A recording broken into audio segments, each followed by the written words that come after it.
Halo adik-adik, apa kabar? Semoga kalian selalu sehat dan bahagia. Kali ini Bunda cerita tentang kisah balas budi burung bangau. Dahulu kala di suatu tempat di Jepang, hidup seorang pemuda bernama Yosaku. Kerjanya mengambil kayu bakar di gunung dan menjualnya ke kota.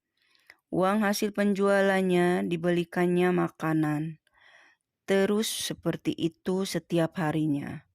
Hingga pada suatu hari ketika ia berjalan pulang dari kota, ia melihat sesuatu yang menggelepar di atas salju. Setelah didekatinya, ternyata seekor burung bangau yang terjerat di perangkap sedang meronta-ronta. Yosaku segera melepaskan perangkap itu. Bangau itu sangat gembira.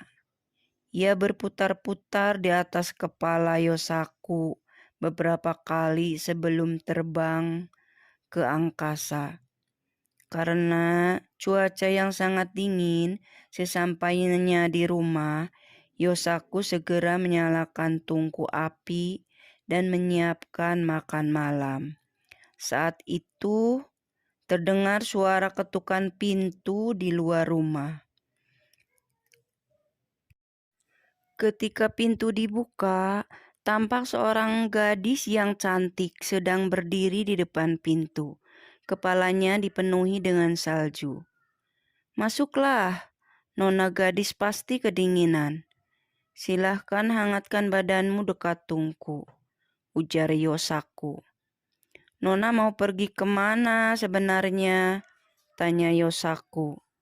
"Aku bermaksud mengunjungi temanku, tetapi karena salju turun dengan lebat, aku jadi tersesat. Bolehkah aku menginap di sini malam ini?" "Boleh saja, Nona, tapi aku ini orang miskin, tak punya kasur dan makanan," kata Yosaku. "Tidak apa-apa, aku hanya ingin diperbolehkan menginap." Kemudian gadis itu merapikan kamarnya dan memasak makanan yang enak.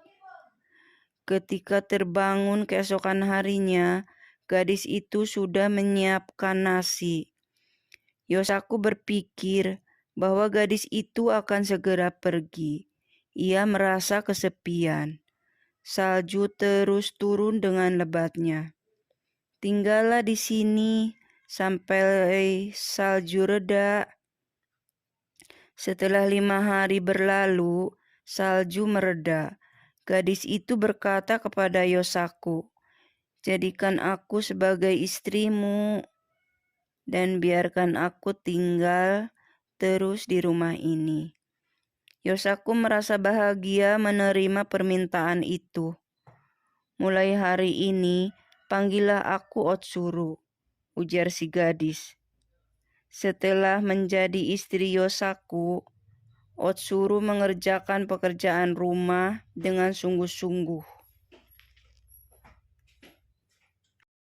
Suatu hari, Otsuru meminta suaminya Yosaku membelikannya benang karena ia ingin menenun. Otsuru mulai menenun.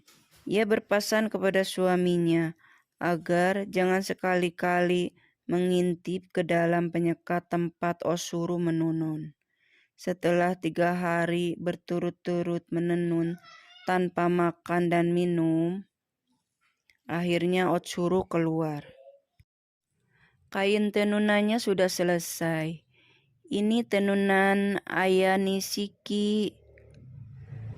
Kalau dibawa ke kota pasti akan terjual dengan harga mahal." Yosaku sangat senang karena kain tenunannya dibeli orang dengan harga yang cukup mahal. Sebelum pulang, ia membeli bermacam-macam barang untuk dibawa pulang. "Berkat kamu, aku mendapatkan uang sebanyak ini. Terima kasih istriku. Tetapi sebenarnya Para saudagar di kota menginginkan kain seperti itu lebih banyak lagi. Baiklah, aku akan buatkan, ujar Otsuru. Kain itu selesai pada hari keempat setelah Otsuru menenun. Tetapi tampak Otsuru tidak sehat dan tubuhnya menjadi kurus. Otsuru meminta suaminya untuk tidak memintanya menenun lagi. Di kota, sang saudagar meminta dibuatkan kain satu lagi untuk kimono Tuan Putri. Jika tidak, maka Yosaku akan dipenggal lehernya. Hal itu diceritakan Yosaku pada istrinya. Baiklah, akan kubuatkan lagi. Tetapi hanya satu helai ya, kata Otsuru. Karena cemas dengan kondisi istrinya yang makin lemah dan kurus setiap habis menenun, Yosaku berkeinginan melihat ke dalam ruangan tenun. Tetapi ia sangat terkejut ketika yang dilihatnya di dalam ruangan menenun ternyata seekor bangau sedang mencabuti bulunya untuk ditenun menjadi kain, sehingga badan bangau itu hampir gundul kehabisan bulu. Bangau itu akhirnya sadar dirinya sedang diperhatikan oleh Yosaku. Bangau itu pun berubah wujud kembali menjadi Otsuru. Akhirnya kau melihatnya juga, ujar Otsuru.